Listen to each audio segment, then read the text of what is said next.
जय श्री कृष्णा। आज अपन कक्षा 9वीं के विज्ञान विषय के अध्याय 3 परमाणु तथा अणु का भाग 3 लेकर आए हैं। आज हमारा टॉपिक रहेगा परमाणु द्रव्यमान।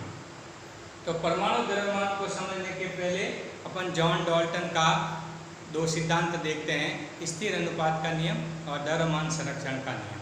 इन्हीं नियमों के आधार पर जॉन डाल्टन ने बताया कि प्रत्येक तत्व का अपना एक परमाणु द्रव्यमान होता है, अर्थात किसी भी परमाणु का एक परमाणु द्रव्यमान एक अभिलाक्षणिक गुण है। और इस नियमों को जानने के लिए अपन एक एग्जाम्पल लेते हैं। हमारा एग्जाम्पल रहेगा कार्बन मोनोऑक्साइड। तो कार्बन मोनोऑक्साइड का सूत्र है CO, जिसमें कार्बन तथा ऑक्सीजन, ठीक है ना। तो कार्बन तथा ऑक्सीजन,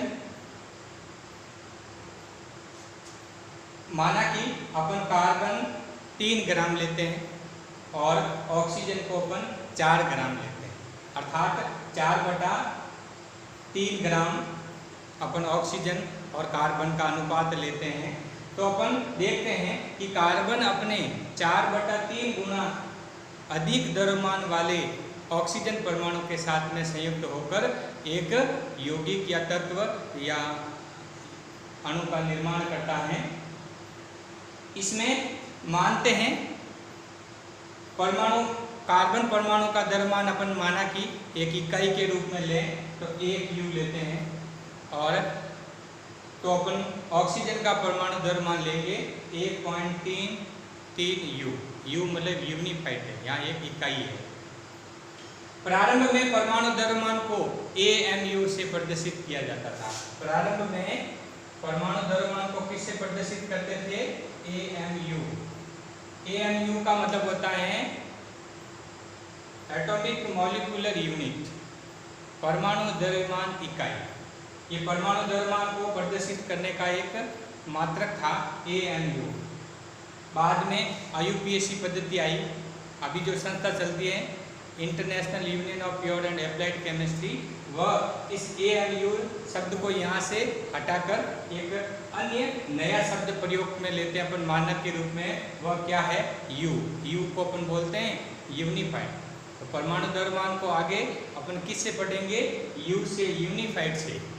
पहले किससे पढ़ा जाता था? AMU से, एटॉमिक मॉलिक्यूलर यूनिट, परमाणु द्रव्यमान इकाई, ये इसकी फुल फॉर्म है। अपन इससे प्रदर्शित करते हैं। तो अपन देखो एक एग्जाम्पल देखते हैं कि इसके बाद में परमाणु द्रव्यमान के लिए अलग अलग वैज्ञानिक अलग अलग अपनी राय देते हैं। तो उसके बाद देखो उनके द्रव्यमान की इकाई को यथासंभव अपन देखते हैं कि एक पूर्णांक में या लगभग पूर्णांक में होना चाहिए। इस स्थिति को ध्यान में रखते हुए वैज्ञानिकों ने ऑक्सीजन को, यानी प्रकृतिजन्य ऑक्सीजन थी, जो प्रकृति में जो ऑक्सीजन उपस्थित थी, इनको लेकर इन्होंने ये बताया कि ऑक्सीजन के परमाणुओं के 1/16वें भाग को इकाई के रूप में व्यक्त किया जाएगा। अब परमाणु द्रव्यमान को ज्ञात करने के लिए ऑक्सीजन का 1/16वां भाग, यानी 1/16वें भाग को एक इकाई के रूप में व्यक्त किया जाएगा। इन्हीं को ध्यान में रखते हुए फिर इन्होंने परमाणु द्रव्यमान की व्याख्या की। तो ऑक्सीजन को इस परमाणु द्रव्यमान के लिए सटीक क्यों माना गया? तो इसका कारण था, इसके देखो 2 निम्नलिखित कारण मिले। पहला कारण था ऑक्सीजन अनेक तत्वों के साथ अभिक्रिया करके यौगिक बनाता है, अर्थात ऑक्सीजन बहुत सारे यौगिकों के साथ में अभिक्रिया करके यौगिक बनाने की क्षमता रखता है। दूसरा उसका कारण था कि इस परमाणु द्रव्यमान इकाई द्वारा, यानी जो अपन 1/16 परमाणु द्रव्यमान की इकाई काम में ले रहे हैं, इसके द्वारा बहुत सारे यानी अधिकांश परमाणु द्रव्यमानों का पूर्णांक प्राप्त हो जाता है, जिससे पूर्णांकों को प्राप्त करने में सरलता प्राप्त होती है। इस प्रकार से पहले कार्बन को और ऑक्सीजन को संयुक्त मानते हुए परमाणु द्रव्यमान की इकाई की व्याख्या की गई। उसके बाद ऑक्सीजन के 1/16वें भाग को एक इकाई के रूप में व्यक्त करके, यानी कहने का मतलब है किसी तत्व का परमाणु द्रव्यमान ज्ञात करना है तो वो अपन 1 में लेंगे, तो उसका 1/16वां भाग होगा, वह उसका परमाणु का परमाणु द्रव्यमान कहलाएगा। इसके पश्चात 1961 में परमाणु द्रव्यमानों को ज्ञात करने के लिए एक समस्थानिक का प्रयोग किया गया, जिसका नाम था कार्बन 12। तो कार्बन 12 एक समस्थानिक है। समस्थानिक का मतलब होता है कि वे तत्व जिनका परमाणु क्रमांक तो समान होता है लेकिन उसके द्रव्यमान भिन्न भिन्न होते हैं, समस्थानिक कहलाते हैं। और इनको अपन अगले पार्ट में समझेंगे कि समस्थानिक होते क्या हैं। तो कार्बन भी एक प्रकार का समस्थानिक है। कार्बन दो रूपों में रहता है, कार्बन C12 और C14 के रूप में रहता है। तो यहाँ पर परमाणु द्रव्यमानों को ज्ञात करने के लिए किसको लिया गया? C12, C12 को प्रयोग में लिया गया, ठीक है ना। तो कहने का मतलब यह है कि कार्बन 12 एक समस्थानिक को एक इकाई के रूप में व्यक्त किया गया। उन्होंने ये बताया कि किसी भी परमाणु का अपन को परमाणु द्रव्यमान ज्ञात करना है तो उसको कार्बन के परमाणु के 1/12वें भाग को एक मानक इकाई के रूप में व्यक्त करना पड़ेगा। इसको अपन सरलतम तरीके से समझने के लिए एक उदाहरण देते हैं कि एक फल विक्रेता फल बेचने के लिए किसी मानक इकाई का प्रयोग नहीं कर रहा है।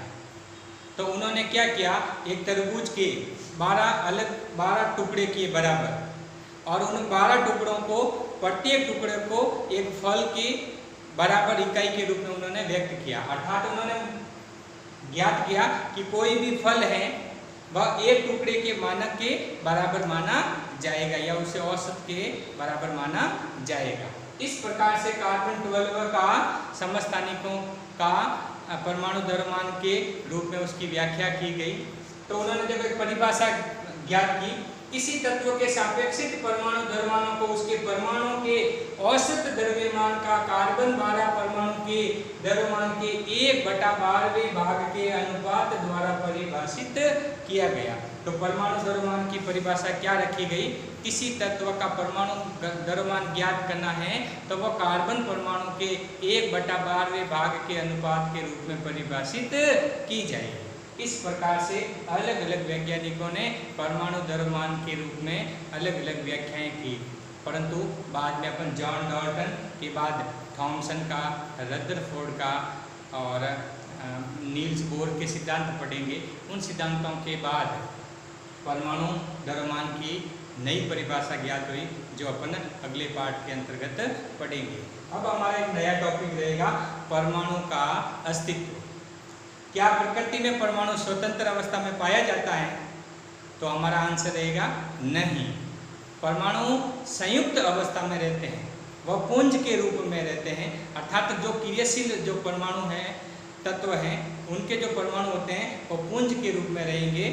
अर्थात वे कभी भी स्वतंत्र अवस्था में या एकल अवस्था में नहीं रहते। इसी कारण से परमाणु अति सूक्ष्म होते हैं, अपन को दिखाई नहीं देते हैं, परंतु प्रकृति में अणु स्वतंत्र अवस्था में पाए जाते हैं। परमाणु कभी भी रासायनिक अभिक्रिया में भाग नहीं लेते हैं, अणु रासायनिक अभिक्रियाओं में भाग लेते हैं। तो आज हमारा टॉपिक परमाणुओं का जो था आज यहीं पर समाप्त होता है। अगले अपन वीडियो के अंतर्गत अणु से बनने वाले तत्व, अणु से बनने वाले यौगिक और उनसे बनने वाले नए नए अणुसूत्र या रासायनिक सूत्रों को पढ़ेंगे, रासायनिक सूत्रों को लिखने के तरीके समझेंगे। इस प्रकार से आगे हमारा अगला टॉपिक ये रहेगा अणु का टॉपिक, ठीक है ना। परमाणु का टॉपिक आज हमारा यहीं पर समाप्त होता है। आप इसका जो गृह कार्य रहेगा, जो मैं PDF भेजूंगा, वह गृह कार्य आपको अपनी कॉपी के अंतर्गत लिखना है। धन्यवाद।